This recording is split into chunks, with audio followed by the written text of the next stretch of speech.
Patreon people, first of all, thank you so much for your support. We apologize. We haven't given you a lot of content of late. As you know, Chance has been on the AT and busy breaking headphones. Stuck in my hair. Stuck in her hair. But she's back, and now that the cinnamon is reconnected, we're going to again prioritize your guys' support and give you a lot of extra cool stuff. We just got done recording a podcast, and we put out a call through our relative Instagram accounts asking for questions. So whether you got to ask a question or not, you will be privy to this exclusive Q&A with Badger and Chance. We haven't screened any of these questions whatsoever. So it's going to be a little bit rusty as we go through here. But here it goes. So this first one is from my personal account from Julia Leaves the Chase. You never got to cross paths with her, right? Garden State? No. Okay. She started off like a few days before me, but then She hiked took off so fast. I know. For a first through hike, that is incredible. She commented on my thing telling me I could do the CDT with her next summer, and I was like, ha, ha. You gonna do it? No. That's the first Keep question up with her as from @ZR Davis. Are you gonna hike the CDT next?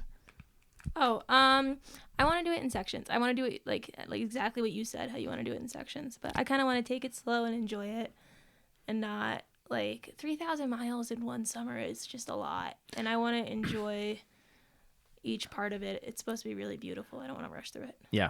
So we're not even to the question yet. We're already fucking tangenting. Welcome back. Go us. Yeah. I've talked to a lot of people who have said that are triple crowners that say that the CDT is their favorite of the three. I will say, of the people that I've met on the CDT, there's some exceptions to this. We got a chance to run into Pretzel. I'm not sure if you're familiar with Matt Mason. He was in great spirits. He's a fucking awesome guy. I hope to get him on the show sometime. But a lot of the people that I've crossed paths with are like noticeably down. Something that I saw a good amount on the PCT because of the snow. I think it kind of exploded bubbles and people felt isolated and lonely. I saw the same thing on the CDT. People don't hike in groups out there. Either they hike in massive groups, like where they really collect together. I remember in the Coach Topa section, I crossed a group of like 12 people hiking together, and who knows how long they stuck together. It's still pretty early in the trail. But this year, a lot of the people that we had crossed paths with were by themselves and like noticeably down. I think that's just the way the CDT goes, is like you're more likely to hike by yourself. And I think for a lot of people, that's a much more difficult thing. Totally understandable. I think I could be talked into through hiking it if it became like, not if, but when it becomes popular enough where that's not the case. Right. But the social aspect of it is just something I enjoy too much, where that's not a factor as much on the CDT, and I don't think I would enjoy it as much. I think it'll be a while before you're guaranteed to be like near enough hikers where you can be guaranteed to have partners or groups. Yeah, and I don't want to not enjoy like the incredibly beautiful views because I'm down because I'm lonely. Totally get it. That sucks. Yeah, totally get it. Okay. Julie Leaves a Trace. Did Chance really not chafe? I didn't. I can call easy right now. Yeah. Damn it. You're just making me realize I need to lose weight, because apparently this is like a skinny person thing where you don't chafe. Fuck. Or maybe it's a hair thing. I mean, it's probably a combination. I don't know what it is. I'm really disappointed. Not only because I have to chug 5 beers, but because I promised you that you would be chafing. Well, you promised me you'd chug 5 beers. That's true. I will. Next drunk dialing episode. For sure. Were you at least much sweatier than you were in the PCT? Oh, I sweat so much. Yeah. Okay. I would sweat like it would drip down over my eyebrows and into my eyes, and then it would start to sting. And like, if you ever are really, really sweaty, when it starts dripping off your elbows too. Yeah. That's bad. Yeah. Okay. Well, my hypothesis was correct in that you'd be sweating a lot, but I don't understand #skinny people problems, because I've never once known what that's like. Who's your favorite World War II field marshal? Colonel Mustard. Okay, great. Next question. Let's see. Oh, Jesus, we didn't get many questions. Okay, so we might be out of questions already, unless you've got a lot lined up through your personal. A lot of them is, did Chance hike the AT? This is going well. Okay, so if we run out of questions, we'll just shoot the shit and give some exclusive content. So let me know when you're out of questions. What's the most valuable lesson you took away from through hiking the AT? This is a question from yourself to yourself. No, this is from Mr. Herman Well, Hesse. Yeah, so you have to introduce the question and then answer it. No one cares about me right now for today.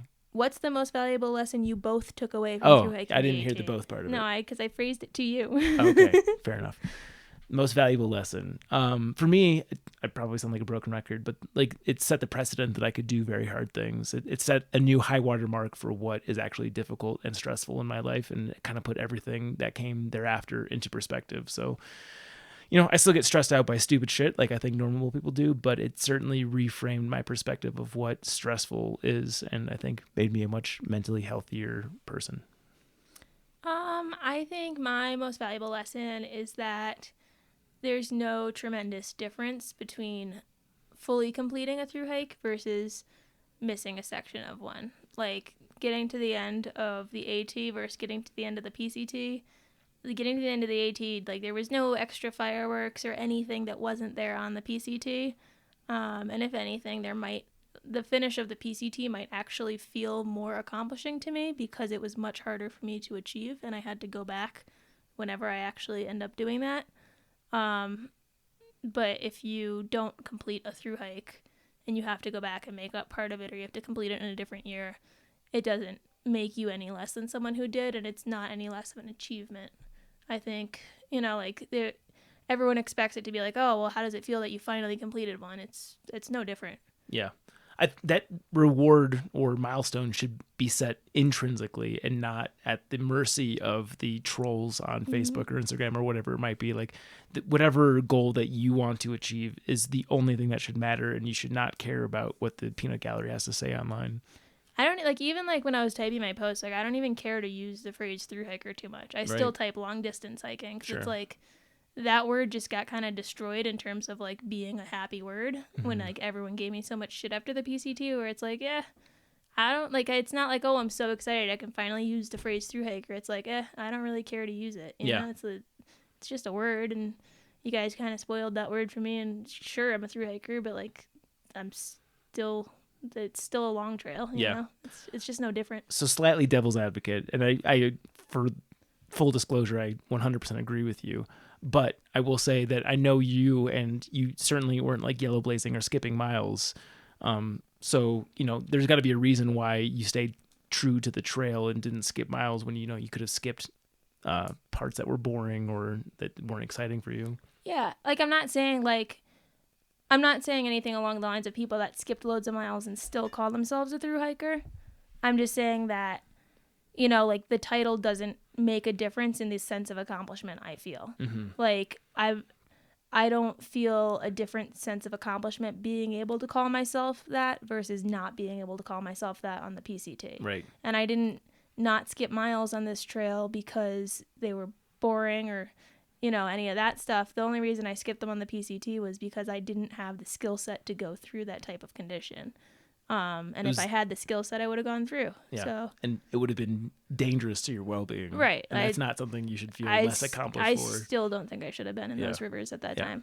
Totally agree. But yeah, I don't think there's as much of a difference as people make it seem. And I think it almost takes away from the people that have to skip a section for those reasons, because it makes them feel like they're missing some sort of secret party that everyone else is invited to. And it's it's the same feeling. Yeah. This is how human beings operate.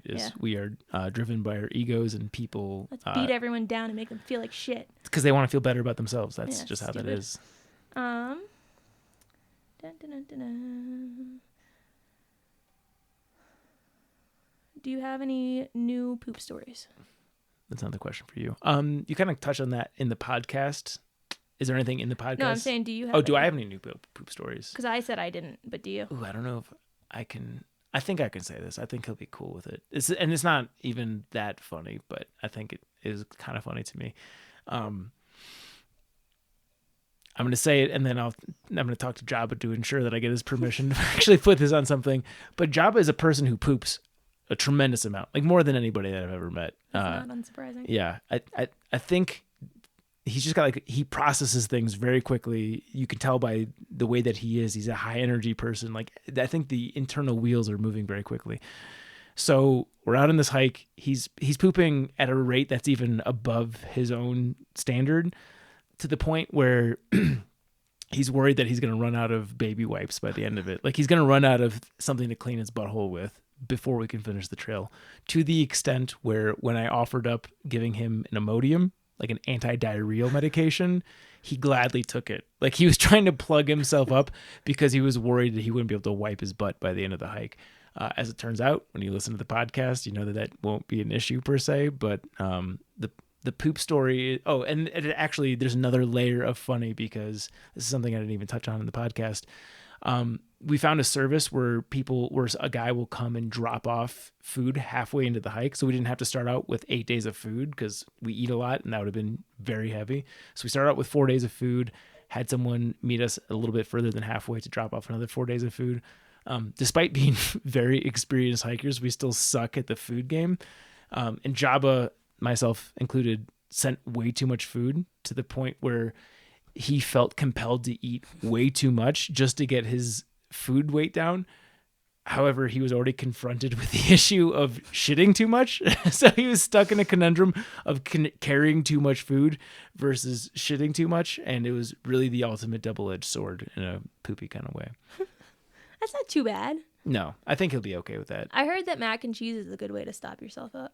Probably most dairy products. Yeah. Yeah. What about you? I know you gave a couple. They weren't personal stories, but I don't think I have any. did you shit yourself at all? No, I didn't shit myself. I came close once and I can't remember when it was. I remember I had to go and I don't remember where it was, but it didn't happen. I remember just being like, I need to go now. I'm going into the woods. And I went into the woods and I pooped and it was fine. But yeah, I didn't. No, I didn't. There was nothing. I wish there was more exciting things to tell. You know, I would tell them. You gave 2 good poop stories. I didn't. Podcast. There was nothing terribly interesting. There's privies everywhere. You know, there's no opportunity to get stuck. Sometimes you let out a fart that you think is a fart that's not a fart, and there was one time where I thought I'm gonna, and then I went and it ended up just being a fart. Okay. But that was a false alarm. So Chance almost sharted herself. We'll round up and call that a shit story. No, there was no poop. That's what I said, almost. Where is your trail husband now? Question for both of you. Apropos. Jabba is in, I'm assuming that's who they're referring to. He is in Colorado. Fun story. I'm going to my good friend's bachelor party this weekend. And Jabba has inserted himself in my friend circle so much that he will also be there. So my trail husband, I will be seeing on Thursday. Yeah, fortunately, we got a few days apart from one another, enough to decompress a little bit. But yeah, he's around. Easy is back in Philly. He's going to school in Temple to finish his senior year. And he texted me saying that seeing everyone and unpacking is tiring. Do you have any plans to go out on an adventure with him, or him to come out here, you to go out there? I mean, he's really busy when he's in school because he rows. I think he's gonna be rowing again this season, which is like full-time, wake up super early, commits your whole life type thing. But I think I'll probably see him at Christmas, like around that time, because he's so close to New York. So Gotcha. it's like, yeah, but nothing set in stone. Let's see. Who is smellier, more stinky, or most ripe at the moment? I would really like to say you, but given that it's like 78 degrees in here and I am a notoriously smelly person, I'm actually going to go with me on this one. It might be you. Yeah. I got home and my mom, like, she's so annoying sometimes with, like, she thinks she'll smell something and no matter what you do, she'll be like, I still smell it. Yeah. And so I got home and she was like, you smell. And I was like, all right, cool. So I took a shower and she was like, I still smell something. And I was like, I don't know what you want from me. Like, I showered. You should shower again. And my dad was even like telling her, like, Sarah, lay off it. Mm-hmm. She doesn't smell. Yeah. And so the next day it was like, do you want to go get your nails done? And I was like, sure. So we went and we got my nails done. And then she wanted me to go get my hair trimmed. So I went and got my hair trimmed. They washed it and everything. And like, it wasn't until like, she took me in to buy a new outfit. Like I spent a full day like doing the girliest things, which is cool. Like I like doing that stuff, but like, I didn't ask for any of it. I didn't need any of it. But it was like, if I don't do this stuff with her, she's going to continue telling me I smell like shit until I leave this house. Sure. So once I got my nails painted and my hair trimmed and I bought a new outfit, she stopped telling me how much I smelled. Was she possibly smelling easy? I mean, it could have been our gear. Yeah. It could have been absolutely nothing. Right. Follow-up question. How did Sarah and Easy get along? Oh, they love him. Yeah. Yeah, him and my dad just like totally hit it off. Broed out? Yeah, because my parents came down to Duncannon in Pennsylvania, and like we got an Airbnb, and everyone we were hiking with came, and there was this big record player, and like my dad and Easy stayed up late just like drinking cream ale and putting on every record. Nice. And so my dad was like, "When's Easy coming?" And so He's part of the Sean's squad now. yeah, well, it's nice because I can like go out for a day with my mom and go shopping and stuff, and just leave him at home, and Yeah. I know that those two are just gonna be fine doing something. Mm-hmm. It's nice. I don't have to worry about them. That is a great trail marriage. Yeah. Is that all the questions? Yeah. Okay. Every single other question is just telling us to drink. Well, I guess in spirit of that, I will drink. Yay, me too. Cheers. There were questions I wanted to ask in the podcast that I didn't, so exclusive. Hit me with them. Yeah. Let's see. I'm drawing a blank now because that was many moons ago. Not to mention a drink and a half. So this is something I asked in the last podcast we did together. I'm curious to see if your opinion changed. How did the overall experience, the expectation of it, compared to what it actually was? And I know that you said you didn't go in with a lot of expectations, but I'm just curious, any other monumental shifts on the way that you perceive the whole hike versus the first half of it? Because I know like the first half is a very different thing because it's novel, it's new. You were kind of underwhelmed with all the things that people had warned you about. And I got a very different sense of that in the second half of it. So I'm curious to know now that you've got a little bit of perspective, you're still 24 hours away from the AT hike itself, how you view the experience overall. I think at the end, it ended up being really great. The part where I was like slowing down and like not making the miles I wanted to and back on my PCT type of trailing behind stuff, I was like, it felt like there was absolutely no growth over the past 3 years. Mm-hmm. And I got really down. But once I got to the middle of Maine and started like crushing miles again, at least in terms of what's crushing miles for myself, it was like, okay, cool. And like there was this like big like I've come somewhere type of feeling that was really great. And I'll give you a hot take that I told Easy at the end of Maine, which I didn't say on the episode, but maybe I should have. I think compared, my AT experience might have been better. Interesting. Than my PCT experience. Wow, this is I know. Patreon exclusive. I know. Bow, bow, bow, bow, bow, bow, bow. You heard it here first. But I think that's because we were dissecting it while we were hiking one day, and I think it's because on the PCT, which, I mean, we talked about this in the actual episode, but on the PCT, because I was lagging behind so much, I missed a lot of things that I didn't realize I was missing until I saw someone else kind of following that type of hiking schedule in our group on the AT. And once I saw how much they were missing, I realized how much more I was experiencing on the AT versus how much I was probably, I mean, just in terms of like the social aspect and like, but even just when it came time to like swim in the ponds and swim in the lakes, like things where I would have missed those stops because I would have still been walking there. Right. I got to do, and I never felt the kind of pain I felt on the PCT. I felt pain like it, but like a day at a time, not like the full stretch. So the pain wasn't as bad. I got to actually enjoy it more because I wasn't always hurting so much, and it was just there's so much more of it that was enjoyable. So that's more attributable to the fact that you were in better shape, had lighter gear, some combination of the two than the actual trail itself is what I'm hearing. It had. I don't think it had anything to do with the trail itself. I think it, and it like none of this has to do with the views either. It's just the experience I had was a better experience because I got to enjoy more of it. Yeah. And I mean, I think that's a good distinction to make because people ask, like, which trail is better, the AT or the PCT? And it's impossible to separate your experience from what the trail is. Like, some people are going to say the AT, some people are going to say the PCT, and it's going to be for very different reasons. And, like, the one that you outlined is a very personal thing. Like, I think for a lot of people who hike both trails, it's going to be the opposite. I'm in that camp. I think it has a lot more to do with which trail you hike first, and that's a point you hit on in the last podcast.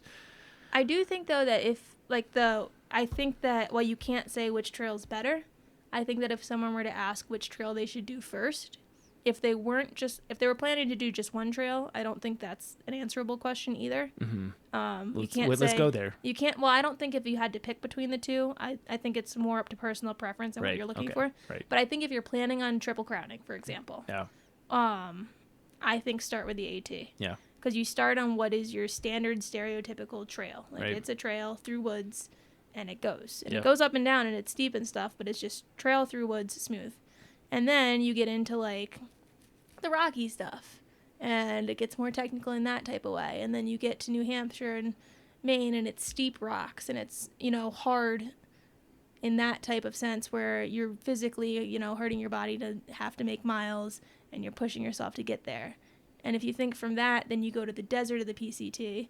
You get to the 100-mile wilderness on the AT, and it's your first, technically, 5-day food carry that you have to do. And the group we were with was freaking out about it, and they had a guy come bring us food in the middle. I carried out 7 days of food. Everyone else packed 4, and they all got food from this guy that brought food halfway. But it was like, I've done a 7-day food carry before. Like, that's fine. Yeah. But everyone else, it was like this big first-time thing. And it was weird to see everyone react that way when it was like, it's just a 5-day food carry. Right. Because I had done that on the PCT out of necessity so many times. So the 100-mile wilderness is kind of your first long food carry. And then it's like, okay, now that you've done a long food carry, go to the desert. Now you're going to do a long food carry with extra water. Right. And you have a temperature, condition to have to deal with. It'd be interesting for you to hike the PCT now because I didn't actually find the food carries to be that long. I mean, obviously I was doing it southbound, so I was in very good shape by the time I hit the desert. But I mean, for me at least, they were kind of long. And I think for most people that's true. But then the PCT continues, and it's like, all right, now let's throw in another element of weather. Now you have snow. Right. And then you get up north,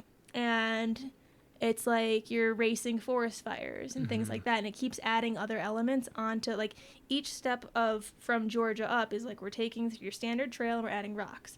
Then we're adding a longer food carry. Then we're adding longer water carries.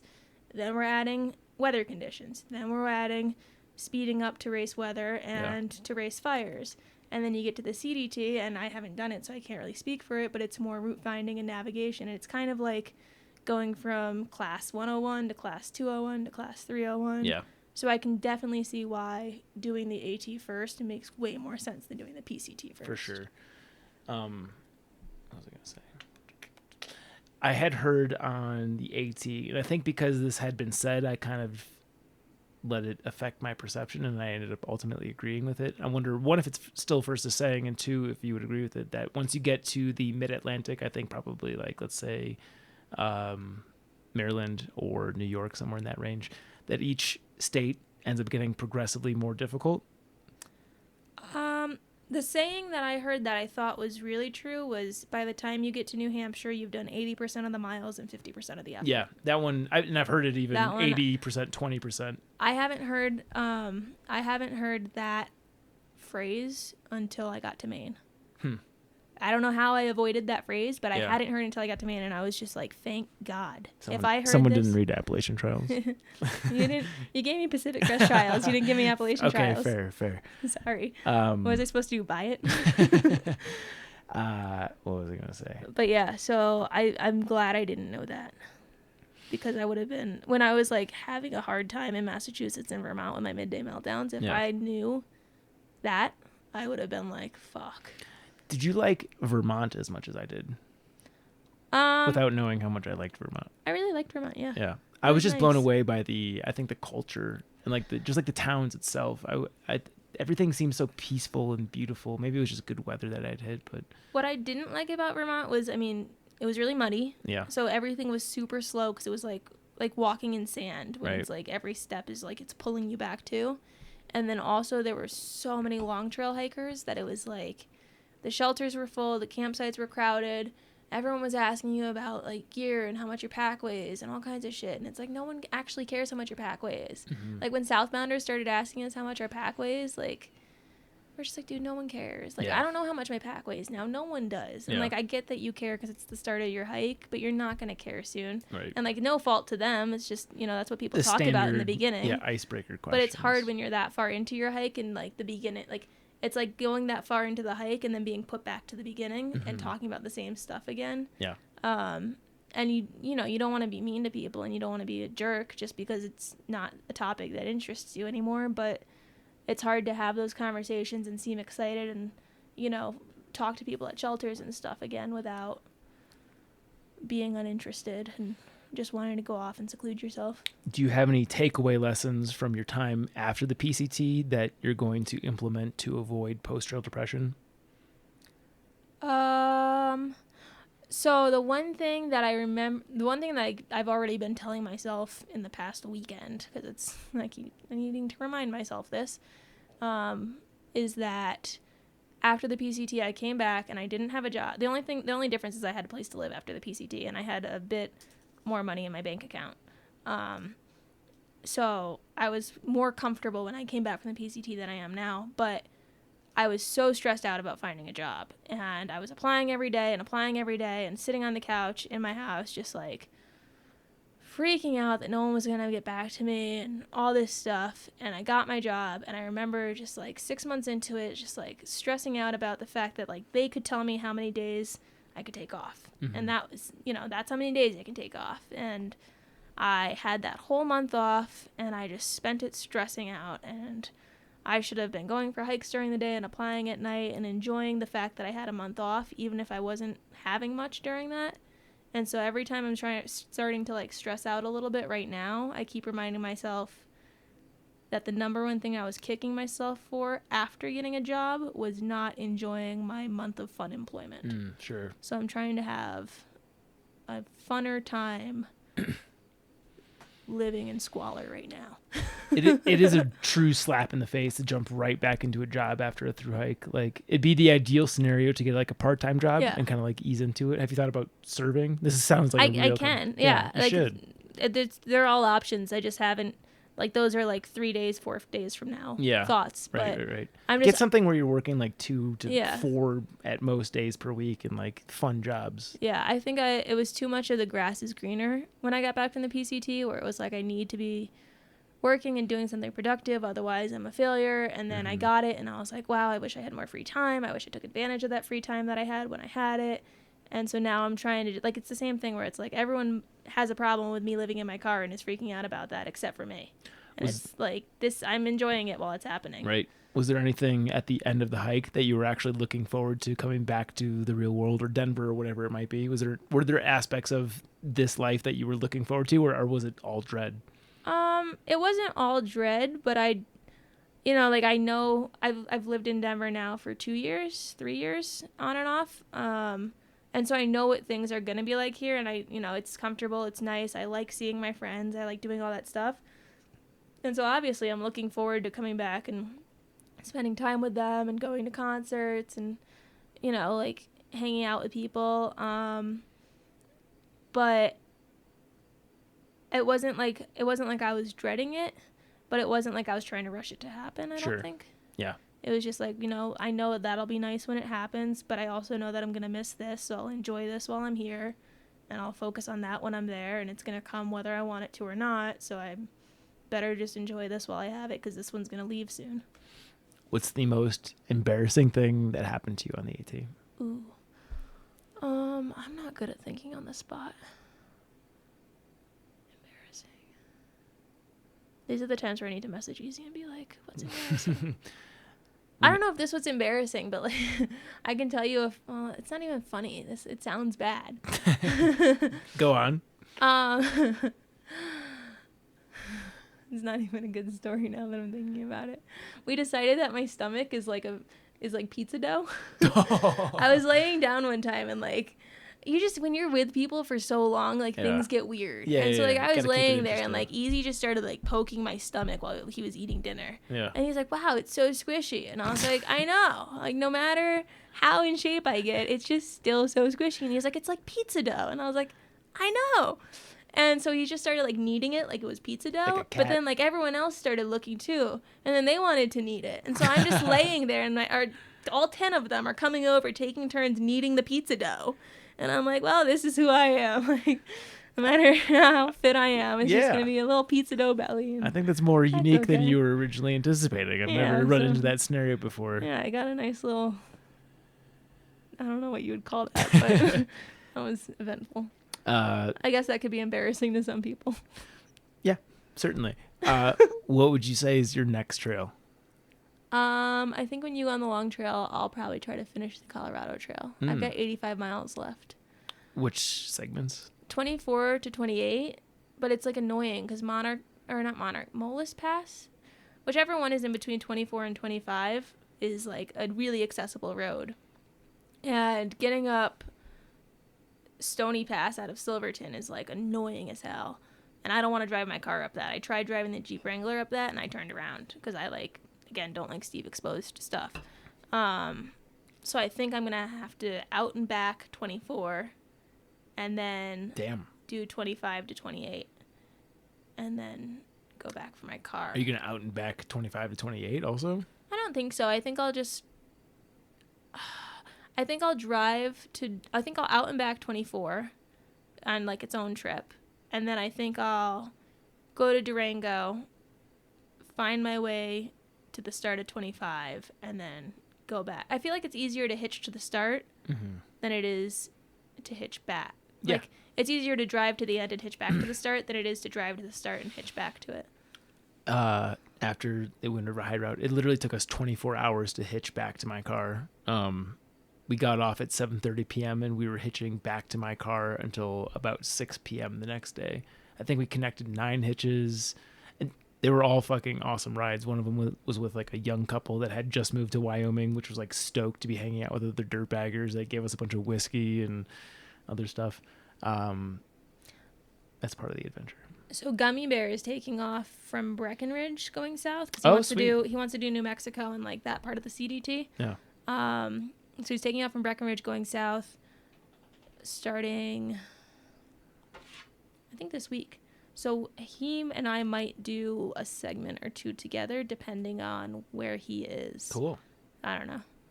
It's not too planned. Nothing's too planned. Like that guy. Mm-hmm. Me too. What else? How come you just brought this plant in here randomly before we started recording? I didn't. I actually brought it into the bathroom to water it. Oh. I thought you were just bringing a plant in. I was like, wow. Okay. Yeah, no. You've changed. As I was preparing for this, because I kind of feng shuied this desk to get things in preparation, I saw some brown leaves that I didn't particularly like, so I got it some water. I think that's all I can think of. That's about a half hour. It's probably all that anyone can stand us listening, rambling. Are there any other like profound takeaways from your hike or life overall? I feel like the time after a through hike is about the most zen that you will ever be. So I wonder if there's like any words of wisdom. So pretend someone is listening to this and they're thinking about hiking the AT. And I know it's difficult because this is not your first through hike, so you have a very different perspective. But if you could speak to Chance or someone who's completely green in the backpacking world who wants some advice, so maybe someone who's watched a lot of your videos about ways that they can ready themselves, like maybe the most impactful thing that they can do, what would you say? Do things that suck and then like see when you want to stop doing them and then make yourself keep doing them and see if you can keep doing them. Because, like, it's the hard part isn't the beginning when you're waking up and walking every day. It's getting to the point where it starts to suck, and then you have to keep going. And figuring out how to make yourself keep going when you don't want to. Like, if you don't know how to do that already, that's probably a big thing to figure out, because that's going to be a hard one. That's a post that I've wanted to write for 2 years. I have an endless list of things that I wanted to write, and like you hit the nose on the head with, it doesn't even have to be hiking. Like, make yourself not use your phone for 3 days. That could be preparing for a through hike. Like, do things that are difficult for you, whether they're physical or outdoorsy or not. Like, that is the ultimate preparation for a through hike, because that is what through hiking is. It's a lot of times, even though overall it is a 5-month vacation, there's a lot of hours or sometimes even days, in some cases weeks, where it fucking sucks, or it's difficult, or it's boring, or insert negative emotion. I think if you can prepare your brain to come to grips with those situations, you're much better prepared to endure something like a through hike. And a through hike will, quite frankly, probably seem easy after you're able to get used to that frame of mind. So I totally agree with what you said. Yeah, and like it's hard because it's like, oh, I won't get bored on trail. I'll bring books or something. And it's like when you get to camp, you're going to be tired. You're not going to want to read for the most part, at least for me. But like that's not the boring part that people are talking about. It's boring when you're hiking for hours on end and you run out of things to think about and you can't text while walking or you can't read a book while walking, you know. The stuff that you can do while you're sitting in your tent, you can't do while walking. And so if you've got to walk for 10 hours in this day, you've got to figure out how to occupy your mind for 10 hours in a day. So can you listen to music for 10 hours straight? Can you listen to podcasts for 10 hours straight? Can you do that for 7 days in a row? Like, just find ways to make yourself really, really bored, and then try to find ways to keep yourself entertained while really bored. Yeah.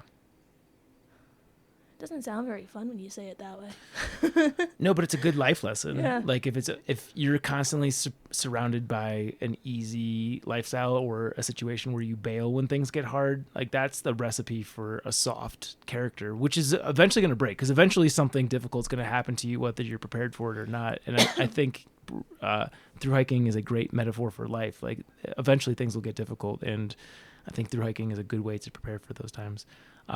Last question I've got for you. What podcast were you listening to on the trail? Oh, you don't want to know the answer to that. All Bachelor related, Bachelorette. So I couldn't watch The Bachelorette because I was on trail. Yeah. So I because you get the spoilers. No, I couldn't watch it. I didn't have cell reception, Yeah. or I didn't have access to the episodes. So I listened to podcasts and I pretended like I understand the whole season of what happened because I had 4 different Bachelor podcasts that I'd listened to, and it would take like a while to get through them. And so I got through the episodes that way. And then there's a website that I started, like I somehow got into when I was in college. It's like a sorority-based website called The Betches. Okay. And they've got podcasts now too. They're like all in their early 30s now, so they've like gotten out of the collegey vibe and Sure. more into like the young. You guys are growing together. We're in the adult life now vibe. And they've got a dating podcast, a work/career podcast, a wellness podcast, pop culture podcast, and like a news theme podcast. But it's all like from those 3 girls. So I just had them in my ears every day, which is pretty pathetic. It is what it is. Yeah. Okay. I'm going to wrap it up. I think my dogs need to go out. The last thing I'll say, anyone listening to this, if you have suggestions for things that you'd like to hear for bonus content, we are all ears. Otherwise, we will just resort back to drunk dialing. Yeah, drunk dialing is by far the most fun that we've done on our For end. us. On Yeah, our we don't end know specifically. we don't know how it is for you guys, but we have fun with it. Yeah. So actually, that was funny. So I was who was I talking to? It was someone in my trail group I was talking to. It might have been Easy, but I feel like it was Easy and Doc, maybe. Yeah, it was Easy and Doc. So Doc came up on Sunday, and we had a barbecue with him and Easy and my parents, and somehow we got talking about the podcast, and they were like, the Patreon came up in bonus shows, and they were like, it'd be really cool if there was a way you can make it so that your listeners could drunk dial you, and like your listeners could get drunk and call you. And I was like, well, the funny thing is we actually get drunk and then we call them. And I explained the concept of us drunk dialing, and he started like dying laughing because he was like, that's so selfish. And I was like, well, that's what we do. It is fun for us. I don't know how we would coordinate them drunk dialing us. There's probably a way. If someone listening to this is technically more advanced than we are, let us know. Yeah, but if you guys have fun things you want to do, hit us up. There's got to be we could do like a Google Hangout where we send out like a private link and they can just get drunk and ask us questions. Oh yeah. I mean, I guess they don't have to get drunk either. They can just ask us questions. Yeah. We could do a Google Hangout. There's options. All right, everyone. Well, thank you so much for your support. Again, Chauncey's back now. So I'll get better at this as I reacclimate to society. You were great. You were wonderful. So whatever, let us know. Let us the things, and then blah, blah, blah, blah. Let us know the things that you want to hear, and we will make it happen. Yes. Okay, bye. Bye.